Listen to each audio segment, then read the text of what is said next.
News, सर्वसामान्यांच्या प्रश्नांना वाचा फोडणारे निपक्ष व निर्भीड न्यूज चॅनल। साजनीत बचत गटाच्या नावाखाली 1,30,00,000 रुपयांची आर्थिक फसवणूक केल्याचा संशय, कर्जाच्या नोटिसा आल्याने खळबळ। साजनी तालुका हातकणंगले येथे बचत गटाच्या माध्यमातून कर्ज मंजूर करून देण्याचे आमिष दाखवत सुमारे 60 महिलांकडून कागदपत्रे व स्वाक्षऱ्या घेऊन आर्थिक फसवणूक केल्याचा आरोप करण्यात आला आहे। या प्रकरणात तब्बल 1,30,00,000 रुपयांची आर्थिक फसवणूक झाल्याचा संशय व्यक्त करण्यात आला आहे।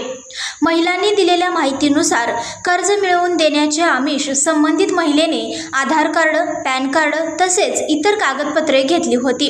काही महिलांकडून बचत गटाच्या माध्यमातून रक्कमही जमा करण्यात आल्याचे सांगण्यात आले। कर्जाबाबत विचारणा केल्यानंतर सुरुवातीला कर्ज मंजूर होईल असे सांगण्यात आले। त्यानंतर काही काळाने कर्ज नामंजूर झाल्याचे सांगण्यात आले। मात्र काही महिन्यांनी संबंधित महिलेच्या नावावर कर्ज थकीत असल्याबाबत बँकांकडून नोटीस आल्याचे महिलांचे म्हणणे आहे।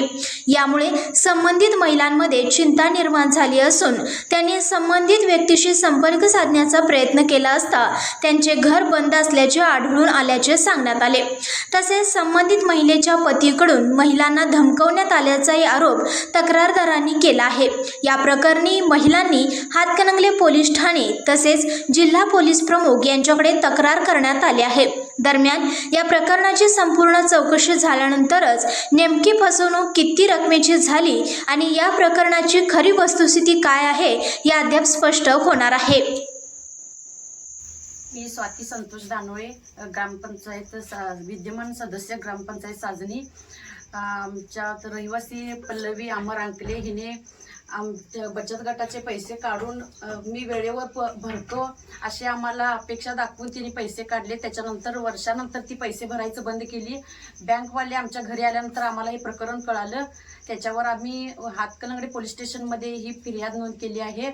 त्याच्यावर त्यांनी लक्ष द्यावं आणि सगळ्या महिलांना न्याय मिळवून द्यावं एवढंच फक्त। राहणार साजनी आम्ही पल्लवी अमर अंकले ही आम्हा महिलांना सगळ्यांना फसवणूक करून हुपरी ह्या गावी फरार झालेला आहे।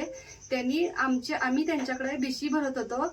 महिन्याला असे एक म्हणजे मोलमजुरी करून त्यांच्याकडे काहीतरी सेव्हिंग व्हावं म्हणून आम्ही भरत होतो। तर ते पण पैसे तिने सगळे हडप केलेत आमच्याकडून आणि 1 रुपयाही त्यातला अजून दिला नाही। परत बँकेत सुद्धा आम्हाला लोन मिळते म्हणून सांगून त्यांनी लोन सह्या पण घेतल्या। आमच्या सह्या घेऊन पण त्यांनी आम्हाला सांगितले लोन तुमचं कॅन्सल झालंय आणि तुम्हाला लोन मिळणार नाही आणि लगेच 2 दिवसांनी जाऊन त्यांनी पैसे काढून आले।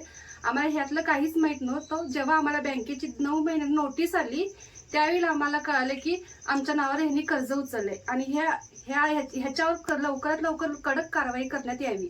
संघर्ष या न्यूज चॅनलला लाईक करा, शेअर करा आणि सबस्क्राईब करा।